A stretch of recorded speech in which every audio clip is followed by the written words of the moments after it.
invisible. The night was a bit gloomier than usual, a storm over the canyon line. Molly pulled up to the start line on her motorcycle, keeping the lights on high. She looked to her side, taking in her competition. 1 Mustang, 5 Dodges, 1 Camaro and ... Knockout. She growled, tapping her fingers on the handles. The flag girl walked in front of them, waving a red bandana. "You have 5 minutes to complete the track," she yelled. "Don't make it, and you're out. Ready? Set, go." She threw the bandana down, and the vehicle zoomed past her. Molly kept her speed at a regular pace, trying to stay ahead of the cherry-red Aston Martin. She leaned to swerve around the cars in front of her. Her lights flashed in the racer's mirrors, and without headlights, they could only see her from small light strips and the glow from her suit and rest of the bike. She growled, reaching second place. "It's only a small race, just try not to catch K.O.'s attention," she told herself, whizzing past the first-place man. "That was easy." Molly laughed, speeding up. She looked down to the tiny screen on the dashboard, checking the count. "I got 2 minutes left? And I'm already almost at the finish line." She smiled, the face shield on her helmet receding into the outer shell. Her eyes were squeezed shut in excitement, her smile spanning from ear to ear. A bright, yellow light flashed on the head shield of the light cycle. "What?" she shouted, turning her head. Strands of hair flew into her hair. Knockout was close on her bumper, speeding up next to her. "You are so lucky. I am having too much fun to care about you right now," Molly shouted, going faster. Knockout didn't respond with words, but an increase of speed. Molly stared him down, her mask sliding back over her face. "Fine, have it your way," she mumbled, stretching out her body as well as the bike. The cycle sped up, its engine exposing more and more. The two racers were at each other's throats, each trying to be the first. The finish line appeared over the distance, and the watch on Molly's dashboard screen lit up, flashing 1:30 over and over. I know," she growled, speeding up. Molly glared at Knockout, her teeth baring from behind the dark face mask. 1:15. "I can't lose to Cherry Picker over here," she huffed, fogging up her helmet. "Gah. Can't see." 1 o'clock. The finish line was only 12 yards away. 10. 7. 4. And it's a tie. "What?" Molly shouted, U-turning to a halt. She almost threw her helmet off. It wasn't for the shock that came through her malfunctioning glove. "You and the Aston came in at the exact same time." The girl smirked. $20. Molly huffed, grabbed a 20 and 10, and slapped it into her hands. "Be careful out there," Molly hummed. The girl rolled her eyes, smiled, and walked off to collect the rest of the contenders' money. Molly re-straddled her bike, subtly flipped Knockout off, and raced away. Knockout revved his engine, glaring at the leaving form. "Who was that?" he growled, and followed her into the forest. The moon was hidden behind thick clouds threatening to rain down on the mountain roads. Small little droplets of water trickled from the dark skies, speeding up periodically. Even as the thunder rolled, and the lightning flashed across the night, Knockout turned into the woods along the long winding road. Where did this fleshy go? He wondered, being twacked with sticks. "My paint!" he screamed, automatically transforming. He started checking his whole frame for a scratch or a chip in his paint job. Although there was nothing there, that didn't mean he wasn't extremely cautious while walking any further. "What convinced me to do this?" he grumbled, leaning over. A woman's frantic screaming and shouting reached his audio receptors. It sounded like she was being attacked. Birds screeched along with the scream, crying for some help for the girl. "Leave me alone!" the woman screamed as Knockout got closer. Around the tree bend in the cliff, a man loomed over the partially unsuited Molly, raising a utility knife above him while squeezing her arm. "Oh, come on, babe," he rasped, his breath choking her nose. "You're drunk," she shouted, trying to jerk her arm out of his hold. "BTCH, you will like it," he growled, snatching her on her arm and pulling her closer. He brought the utility knife down on her arm, slashing a deep wound in her left arm. "No!" Molly gasped, tears welling in her eyes. A booming growl came from the trees behind the man, red eyes glowering down at the man. "You!" The bastard gulped, eyes widening in fear.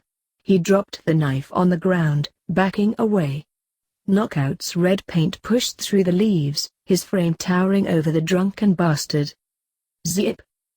The man dashed through the forest, screaming loudly. Molly released a hiss of pain, her teeth clenched tightly. She panted, a single tear rolling down her cheek as she leaned against a rock. Thanks," she groaned, looking up to Knockout. "You're welcome," he mumbled, a flash of lightning striking across the sky. Rain started to pound down from the sky heavily, falling on their faces. Knockout turned to leave, subconsciously walking slower.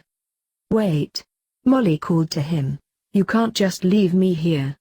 I can't get home and you can't get back to the ship." Knockout froze, looking over her shoulder. "Thunderstorms prevent you from using your comlink," Molly explained, her eyes pleading for pity. On closer examination, blood was washing away with the rain down her arm and through her fingers. "What do you expect me to do?" Knockout scowled, walking back to the clearing. "You're a medic, right?" Molly rolled her eyes. "For Decepticons. Like I care," Molly shouted over the rain, "I am f***ing injured, and you have nowhere else to go." Her hair was now drenched, whether she was crying or not was hard to tell. Knockout frowned, looking away. "Fine," he groaned, unable to take her stares anymore. "But I can't do it in this storm. There's a cavern nearby." She started hesitantly walking back into the forest, waiting for the racer to follow. Light footsteps slipped on mud, and his complaining went on and on about how I'm dirty or how much longer. "Shut up for once," Molly snapped, her wet armor dissipating into the chip at the back of her neck. "It's only a few more yards." She slumped over, shielding her view from the downpour. Out of the rain, a dark crevice in a hill shadowed the area around it. "Here we are," she sighed, and dashed into the shelter of the rocky cave. Knockout threaded into the cavern, scraping his pads against the rock ground. "So," Knockout guessed, whistling, "we stay here till the storm passes?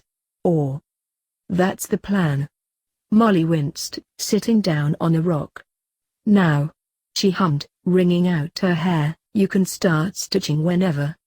She slipped off her shirt, setting it down to dry. Her hair lied on her damp skin over her shoulder, and to make matters worse, the gash started gushing thick blood once more. "But I don't know how to stitch," Knockout yelled, throwing his arms in the air. Molly giggled. "It's easy. Here." She pulled a needle and medical thread from her pocket. "How it got there and how long it was in there, you don't need to know. I have a needle and nylon. I'll guide you along while you're sewing." She handed out the needle and the thread to Knockout, smiling innocently. Knockout sat down, hesitantly plucking the needle pre-threaded with nylon from her fingers. His servo was slightly shaking as his claws tipped the edge of the instrument. "And you're trusting me with something sharp?" he asked, bewildered she was even allowing him this close. He never even noticed the faded glamour hiding the mark. "You have skinny and sharp fingers," Molly pointed out, "unlike most of the bots. Plus, you are the only one around with medical experience."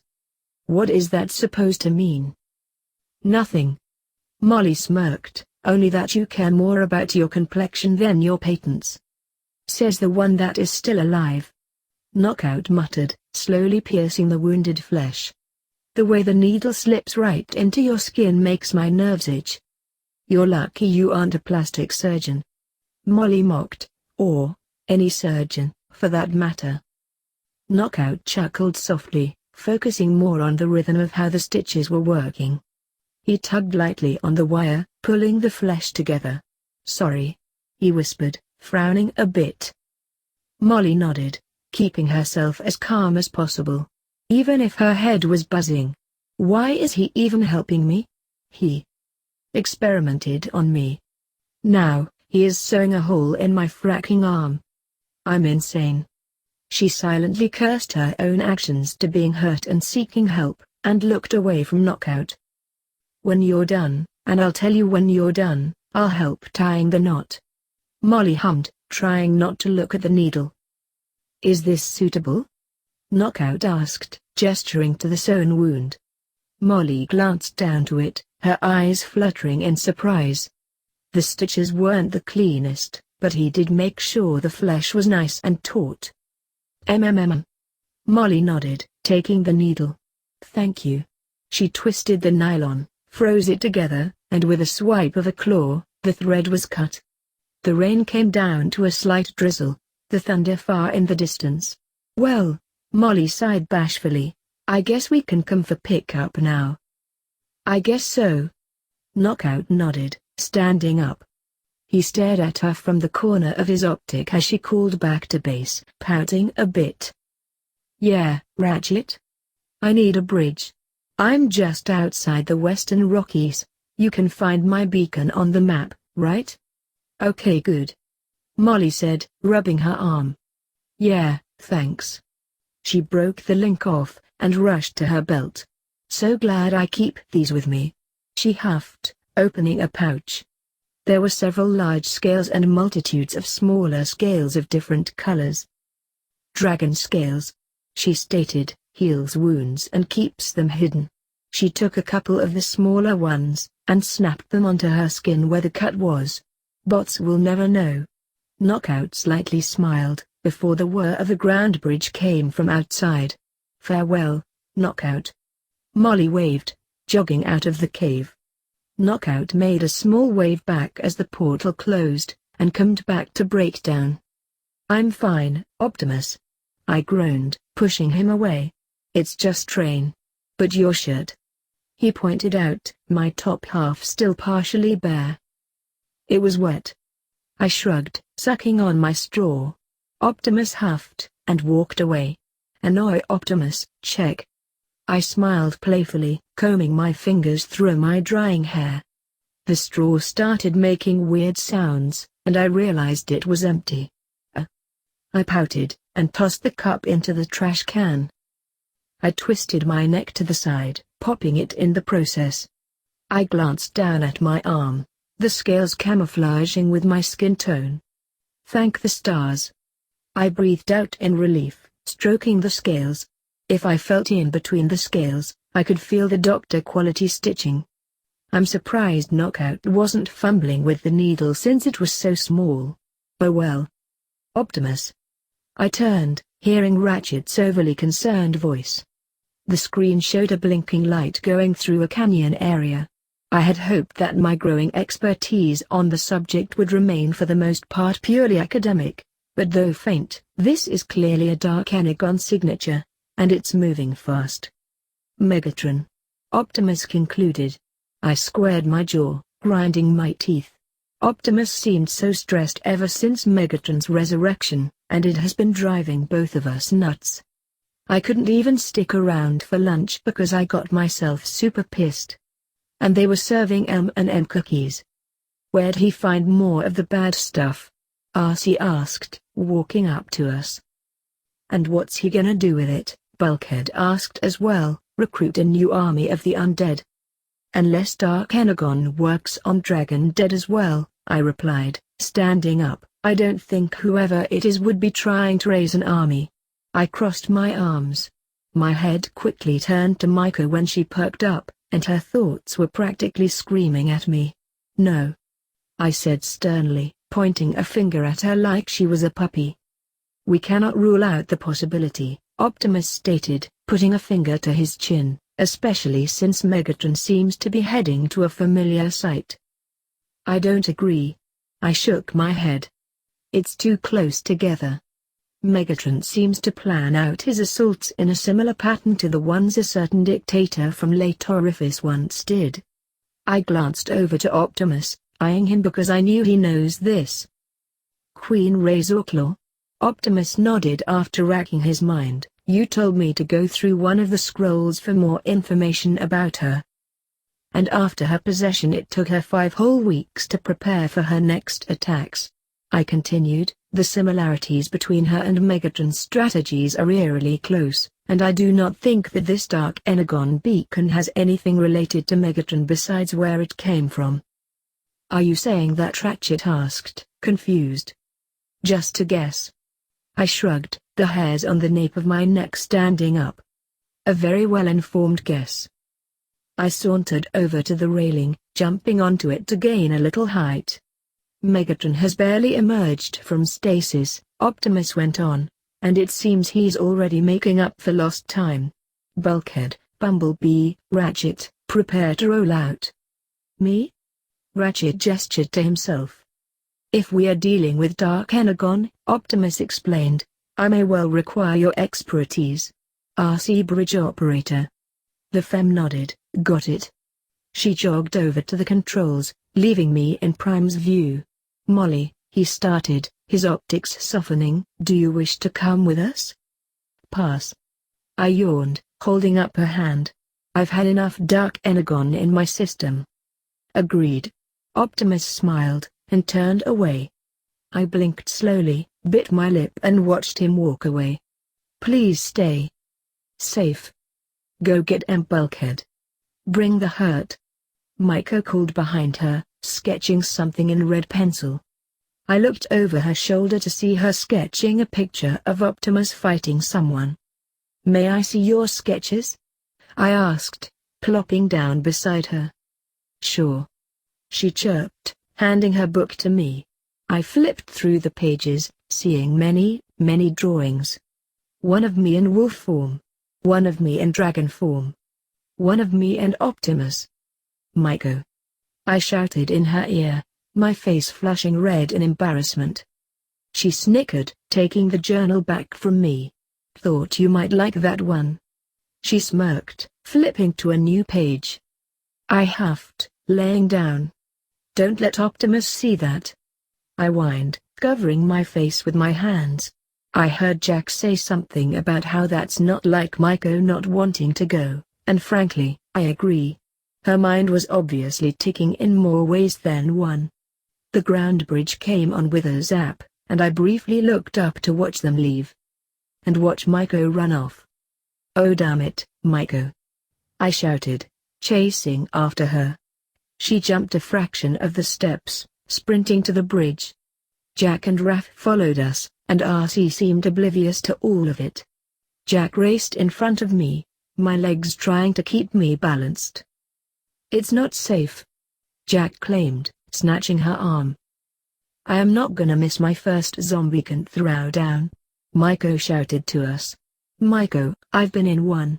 I urged. It's way too dangerous. Sure it is. She yelled back at me, jerking her arm out of Jack's grip. She zipped off, her phone dropping in the process. Maiko. I groaned, dashing into the portal. It swirled brightly around us, and the feeling of nauseousness quickly returned to bite me in the ass. The bots came out of the portal first, and us 4 after them. I'm surprised how agile Maiko was. Like a cat, she quickly scaled the large rock pile before us like it was nothing. I scampered up after her, skipping rocks. Maiko. I whispered, panting a bit. I swear, one of your parents must have been a ninja. Racist. She laughed quietly, pulling me next to her. I am not. What you said was. I'm telling the truth. I rolled my eyes, bending down next to her like we were both planning this. Over in the distance was the terribly familiar jet, and even from here he looked damaged. That's not Megatron. Well, no derp, Bulkhead. Called it. I smirked, tapping my fingers on the rock. My spine lurched when Starscream yelled, but I didn't quite catch what he was saying. no doubt proclaiming how better he is than Megatron. I rolled my eyes. A sharp humming started to flood my ears, taking place of what was a simple and slow buzz. "Let's see some Fight of the Living Dead, already." Maiko psyched, smiling. "What were you thinking?" Jack huffed, crouching next to us. "She wasn't." Raph and I said at the same time, poking our heads out. "Hey, I totally missed out last time." "And you're lucky. This could be my only time to take some snaps." Maiko searched her back pockets for her outdated flip phone. "My cell phone." She panted. "I must have dropped it back at base." "Then we have no reason for being here," I hissed, a tugging coming from all over my body. "Oh, shit." I screamed in my head, hearing more humming. A blast hit right at our rocks, a ball of fire exploding from the base. "You cannot harm me while dark energon flows through my veins," Starscream boasted, his optics shifting from purple to red. I snapped towards Optimus, who aimed his blaster. The impact of Optimus's gun smacked Starscream on the arm, sending it flying backwards, leaving him armless. "Oh my!" I snorted, watching him scramble to his arm and behind a rock. "You clipped his wing." Bulkhead claimed to Prime. "He's grounded." The bots charged towards the commander, leaving me holding my breath to sustain my laughter. This is comedy gold. I shook with each laugh. The tip of my ears started to tingle, and I looked up. I shut my eyes, and let out the high-frequency shrill. It bounced off of another frequency of the same if not higher wave. "He's trying to get to the ship," I growled. I looked back to Maiko, who was now yelling at Jack. "I can't believe you made me lose my phone," she yelled at the top of her lungs, crossing her arms in a fit. How is this my fault?" Jack asked. I scoffed, ripping my wings from my back and flying upwards. With a better view, I could see the bots staring at the three below me, and they quickly glanced up to me. In a shocked state of mind, my skin changed to scales, and I disappeared. Optimus's mask receded back into his cheek tings, a very disapproving look on his face. I pouted from my cloak of invisibility, my wings keeping me hovered over the kids. "We have a visual," Optimus said in a low voice that I could barely make out. "Send a ground bridge immediately." But it wasn't just ours that appeared. A bridge from Starscream's NPF. The canyon opened up, parallel to ours. "Two?" Ratchet questioned. "You four, into our ground bridge. Now." The teens ran through it, Maiko grudgingly responded with a pout. I was left standing in the brink of a breakdown. I was frozen in awareness, a cold shiver snaking up my back. I stared at the ground bridge, my eyes extremely wide. The symbiotic growl of two undeniably devilish beings called from the other side, and I backed away. "Molly. I know you're still there. Go back to base." My scales and skin quickly returned to their original color from their state of paralysis. And it was only then I met Optimus's optics with my own. And only then did he see my own current state. I was shaking viciously, my teeth chattering from indescribable cold. But my wings weren't moving. They were frozen in mid-beat, like I was being suspended by something. Optimus froze, staring at me in shock. I bit my lip, looked back to the ground bridge, and choked back a cry. My wings shook from their trance, and with a slow rise, I shot myself through the portal with regret. The growling got louder, and louder, till it turned into a booming roar that sent my mind reeling back. The portal around me started to vibrate destructively, until everything around me flashed. I screamed, feeling daggers puncture my hips, pulling me away into a monochrome dust bowl.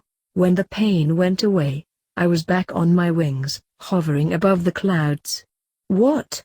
I gasped, looking around. Everything was black, white or saturated. The clouds didn't give off their heavenly glow, and my wings weren't beating as fast. I turned to the sun, but it didn't burn my eyes. "Oh no. I whispered, shakingly. I flew backwards, before diving through the clouds. Everything was saturated to almost black and grey. No. I choked, gliding to the canyon. My body was nowhere to be found. Maiko, Jack and Raph laid sprawled on the dirt, as did the bots remaining in the area. I heard Ratchet say something about crossed streams, and I couldn't help but smile weakly. Don't cross the streams. Egon's voice echoed in my head, making me nostalgic. For a few seconds. The kids made it through, right? Bulkhead asked. I breathed heavily, my wings giving out. I snapped my fingers, but no magic mask came to save me. No one did. I told you not to get rid of me, right? Or was that someone else?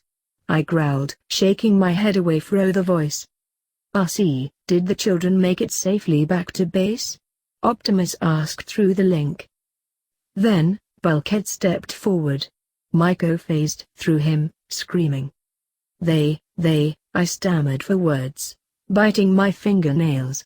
We were in there. I panted, resting my shoulder on my wing. Shade dimension. I flew down to the kids, circling around them. Because we aren't awake. I answered Jack's question to himself. At least, that's how it's supposed to go. I flapped to the ground, shaking my head. It is technically the ghost dimension, and the dream dimension. Most commonly known as the paranormal world to humans.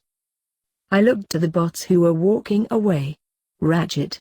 Optimus asked, could the children in the Molly have been transported onto the Nemesis instead? Funny, this is the first time I've noticed that he addresses me separately. I cocked my head, listening in. Not likely.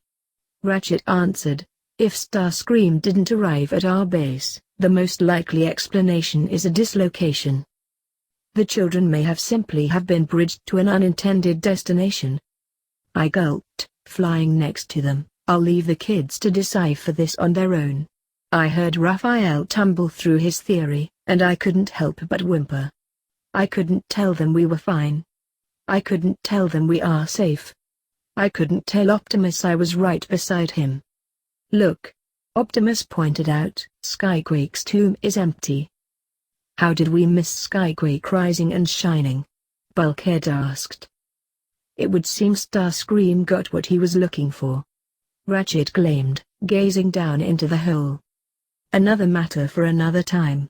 Optimus motioned. Right now our priority is locating Jack, Maiko, Raphael, and Molly. He stepped backward, and almost tripped over something. A small cling sound came from below our feet, and Optimus knelt down to look at the item. It was a fang, a very eroded, fossilized fang. Molly wasn't just hesitating to go into the ground bridge. Optimus confirmed. She was terrified. Ratchet finished. She doesn't shake like that for no reason. No one does. Could this tooth have something to do with it? Optimus asked, handing it to Ratchet. Ratchet carefully examined its sharp edges, holding it up. Not sure. It might just be an unearthed fossil. But something didn't want her going in. Something was preventing her. This may be a reason, he explained, his digit pricking the tip of the fang. A drop of poison scorched his metal, sending up a dark smoke. Ratchet dropped it in surprise, and everyone stepped away from the smoking item. A disembodied voice filled my head, cackling wildly. Let them listen. It screamed in my mind, choking my thoughts. The smoke grew higher and higher and higher still, till it came to a stop just above Optimus's helm. Alice went through the rabbit hole. Alice couldn't pay its toll. Little Red disobeyed. Now she's dead and in a grave. Cinderella had no friends. Cinderella played pretend. The girl who flew through this is not at all new. Now her soul may never wake. Pray to God she isn't fake. Once they called us things of hell. Now we blame it on a sleeping bell. Now you try to see her more. But she's gone, in the morn, so go ahead. Cry to sleep. For you will ever beg to touch or keep, say farewell to your fair nightingale. and kiss her goodnight for her last flight stuck inside an endless dream. And you can't even hear her scream. The voice from the tooth stopped, leaving everyone frozen in shock. Optimus was slowly backing away, shaking his helm. I was left breathless, my wings coming to a complete stop as I landed on the ground. Beside me, one small drop of energon fell from Optimus's optic. I looked up, my eyes filled with tears as well. His fists were clenched tightly, his jaw set. He shook his helm, and put a finger to his audio receptor. RC, bridge us back to base. He commanded. Ratchet, bring the fossil. Ratchet hesitated, before slowly picking up the possessed thing. I heard a guttural hiss, and turned. Zombie Quake was right behind us. Shit! I yelled, flying away. It swiped a servo at Bulkhead, but it phased right through him. Oh, thank the gods! I sighed, circling to the kids.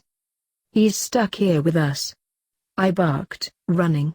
The kids were frozen in fear, and Skyquake was towering over them, growling. Run, you fools! I screamed at them. It's slow. The kids rushed after me, panting as the thing closed in on us. I heard someone grunt, and turned my head. Raph! I screamed, turning around. I picked him up. Come on! I huffed, running behind a rock. Molly, my glasses. He pointed out. I looked at his face, and paused. Crap! I cursed, pushing him beside me. Hold up, buddy. I'll get them. Too dangerous. Jack protested.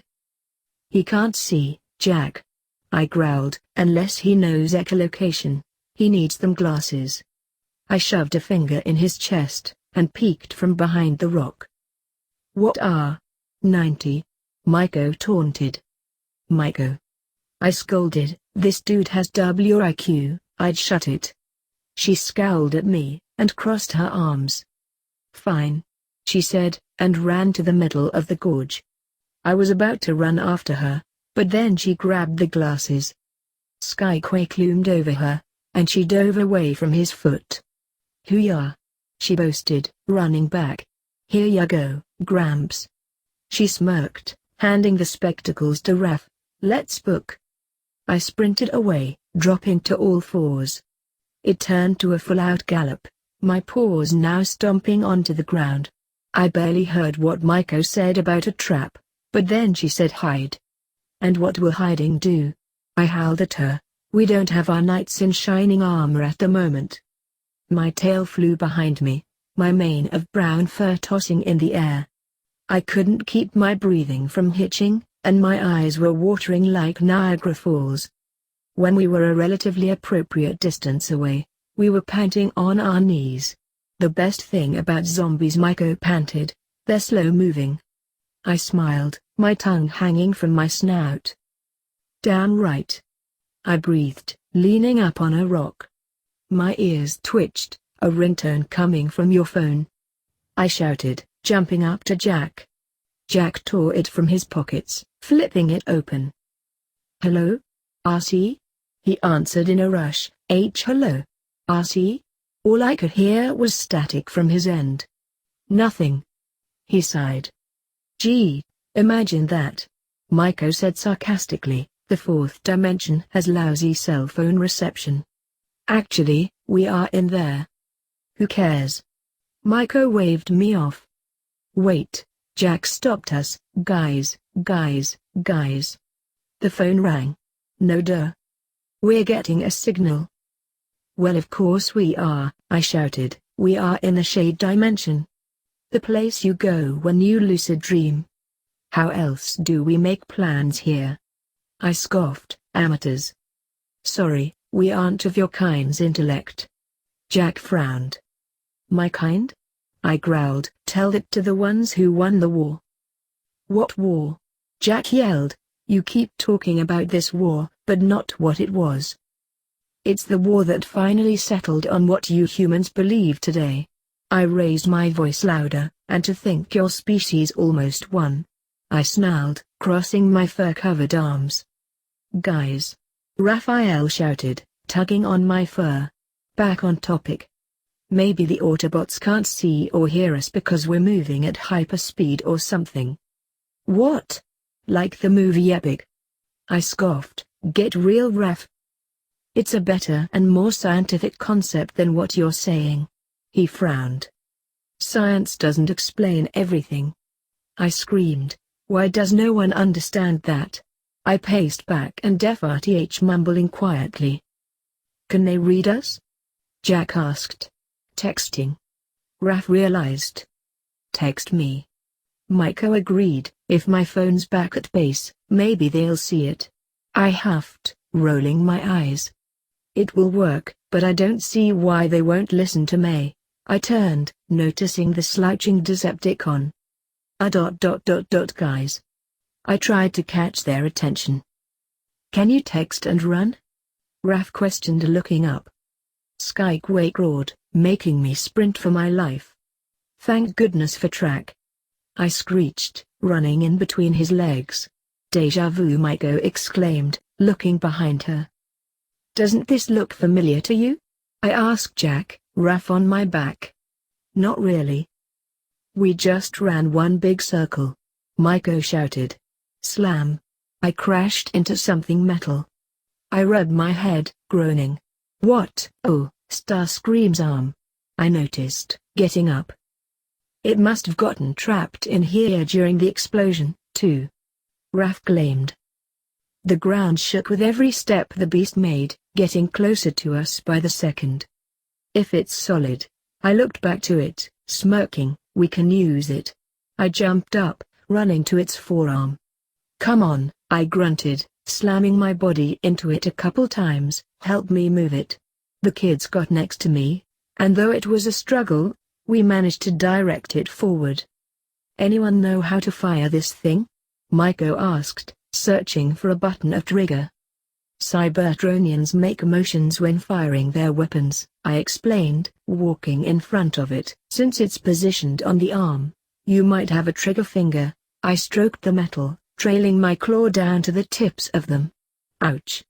I flinched, pointy. Footsteps pounded in front of us, Skyquake getting closer. We have one shot. I stated, make it count. I pulled the index finger, hearing a click and an echo. Smoke came from the missile, and it shot from its holder to its target. How do you like us now? Maiko smirked, watching the smoke billow upward. Nope, Skyquake roared at us again. Scrap. I groaned, stepping back. Skyquake's arm fell off to the ground, twitching. It clenched by its own reflexes, and flipped over. Spider hand. Spider hand. I screamed, running away. This is not the Addams family. I shrieked as it crawled towards our running forms. Dido, seriously, wait till it was 10 feet in front of you? I screamed behind me to the humans. Where are the asses we call Autobots when you need them? Oh, come on. Maiko moaned, as we stopped behind the arm. This place is like one big merry-go-round. I panted, hiding behind the arm. Skyquake. Your master summons you. Fuck this shit. I screamed, banging my head on the arm's plating. Starscream rounded the corner, his little nub dangling by his side. How'd that freak get into our dimension? Maiko yelled, poking up from behind the arm. He's not. I groaned, banging my head on the metal still.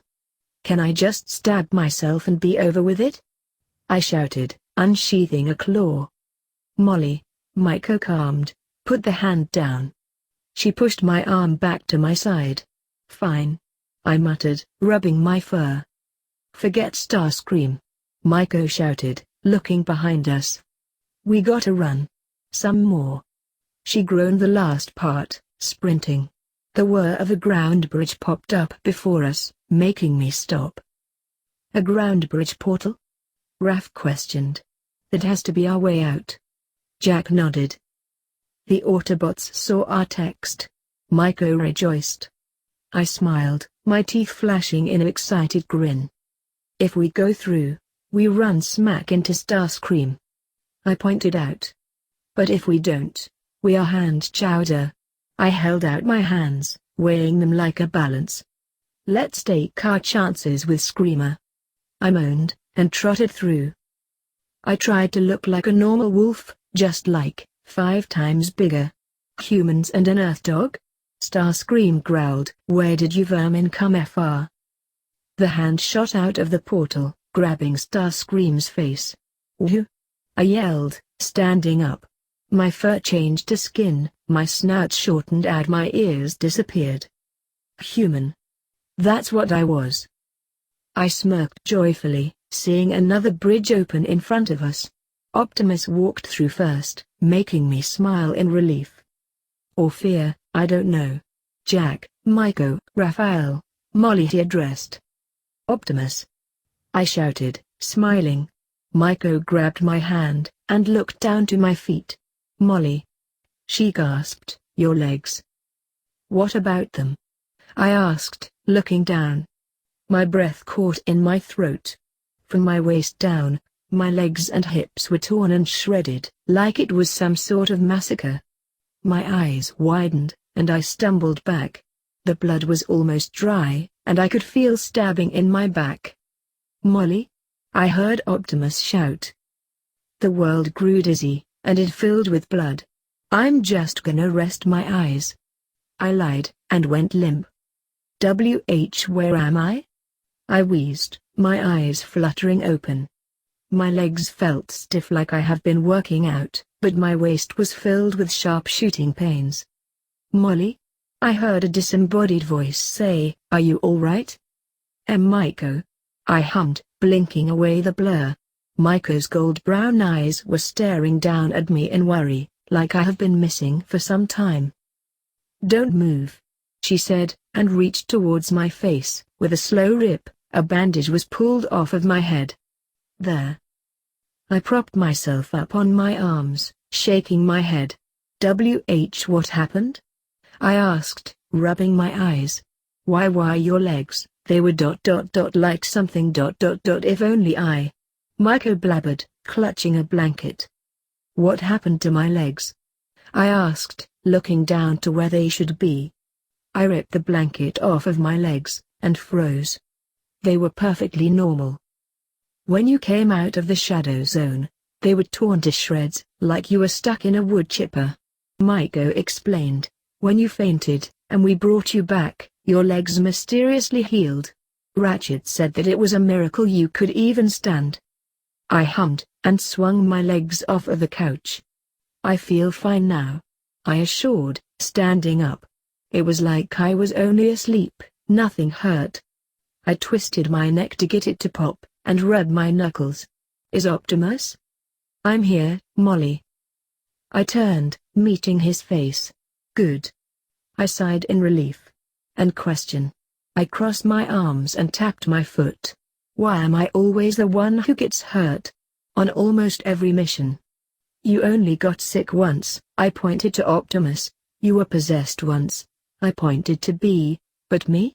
I was stabbed through the heart, almost choked to death, stabbed through the trachea, cut on my thigh and burned on my hand, experimented on, dislocated my shoulder, lungs almost filled up with metal. I could go on. I counted on my fingers, walking back and forth. I kept blubbering, finally able to get something out, and now my legs mysteriously healed after what seemed like I got attacked by mini bears. Why don't any of you get? Optimus started petting me on the head, trying to get me to stop. There comes a time where I will tolerate your complaining, right now is not the time. He hummed, I'm just glad you're safe. I breathed in deeply, and exhaled it out. I leaned into his finger, resting on it. At least I have you with me to get through this shit. I mumbled. Language. He smirked, pulling his finger away. Don't you dare. I pouted. I've had a stressful day enough already, let me curse freely. Maiko crooned, snapping pictures. Maiko. I shouted, lunging to her. But you are so cute together. She cooed, keeping her phone out of reach. Just wait till I show Optimus my sketchbook. No. I screamed, diving to the journal. Optimus watched the hysterical mess as Maiko and I kept things away from each other, and ended up taking a book from his new collection and reading it. Hey guys, what's going on? Thank you so much for watching today's episode. If you guys want to watch more like it, please subscribe to my channel and become part of the video game fanfiction plot. And please leave a comment down below and hit that like button. If you guys have any suggestions on any stories you guys want me to read, don't hesitate. They're always welcome here in the video game fanfic plot. That also goes for video games. Until next time, goodbye!